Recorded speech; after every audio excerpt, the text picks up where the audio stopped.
17장 3절에서는 2차원 배열을 함수의 인자로 전달할 때 사용하는 방법 볼게요. 자, 함수의 인자로 2차원 배열을 전달하기. 앞에서 2차원 배열을 전달하는 그냥 배열 표기식으로 해서 표현을 해봤었죠. 자, 그게 이제 정확하게 어떤 의미, 포인트로서 이렇게 된다는 걸 정리를 해보는 시간이에요. 자, 함수의 인자로 1차원 배열을 전달할 때는 함수의 매개변수 타입을 1차원 배열 이름의 자료형으로 지정해 줬어요. 그래서 1차원 배열일 때는 보통 우리가 int arr 3칸짜리 이런 배열이면 이 배열의 의미는 누구였어요? int형의 포인트형이었고요. 주소값을 갖는. 자, 그러면 이제 1차원 배열 이름의 자료형 이걸로 해서 함수의 인자 매개 변수를 int 포인트 변수로 만들면 됐었어요. 이와 마찬가지로 2차원 배열을 함수의 인자로 전달하기 위해서는 매개 변수의 타입을 2차원 배열 이름의 자료형으로 지정해 주면 된다고 했어. 바로 앞에서 해봤어. 우리가 int arr 인데 삼행 사열의 배열이라면 이걸 가리키는 포인트를 만들 때는 어떻게 별표 자 포인트 변수인데 누구를 int형을 가리키는데 몇 개 1차원 배열이 길이가 4인 이런 포인트를 만들어 줬었죠.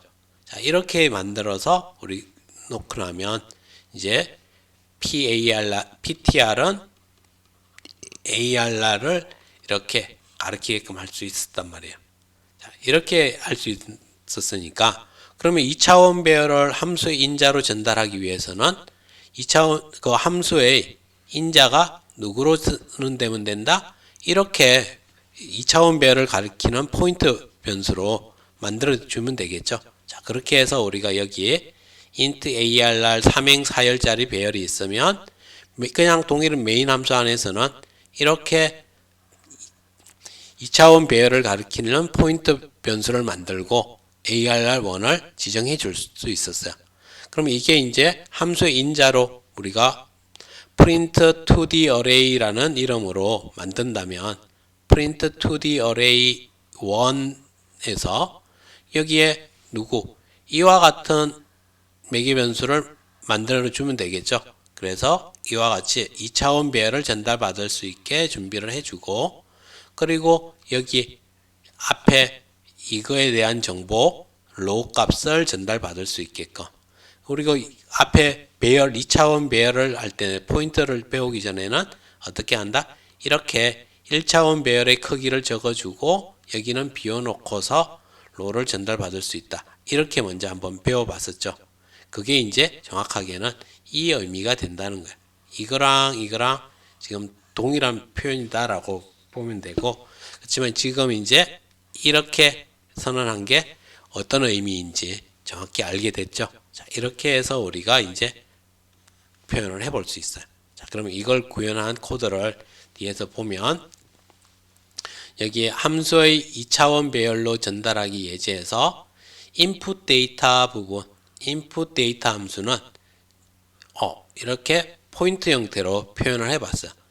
2차원 배열을 가리키는 포인트 변수를 만들어서 매개 변수로 넣고 int로 다음에 print 데이터는 우리가 앞에서 배워봤던 배열 형태의 표기식으로 표기를 해서 준비를 해봤어요.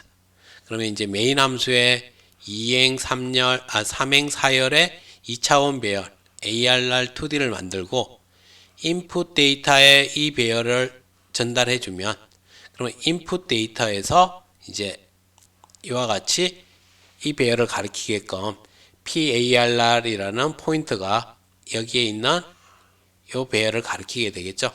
그렇게 해서 여기서 입력을 받으면 메인 함수에 있는 배열의 값을 채워줄 수 있을 거예요. 그래서 이와 같이 이제 입력을 받으면 메인 함수에 있는 이 배열의 값이 다 저장이 됐을 거예요. 그러면 프린트 데이터에 arr2d를 전달해 주면 그럼 이제 배열에 있는 값을 출력하게끔 그래서 parr의 배열로 전달받아서 그리고서 내부에서 이제 출력해 주게끔 완성을 해본 거예요. 이런 식으로 함수의 인자로 2차원 배열을 전달하는 방법에 대해서 살펴봤고, 전에 이런 식으로 표기로 이렇게 한다라고 해놨던 걸 이제 앞절에서 이렇게 배열 포인트를 준비를 해놨기 때문에 이제 이렇게 선언해서 사용을 하면 된다라는 거죠. 이런 식으로 사용을 하면, 이렇게 해서 2차원 배열의 함수 전달에 대해서 마저 마무리해 봤습니다. 수고했습니다.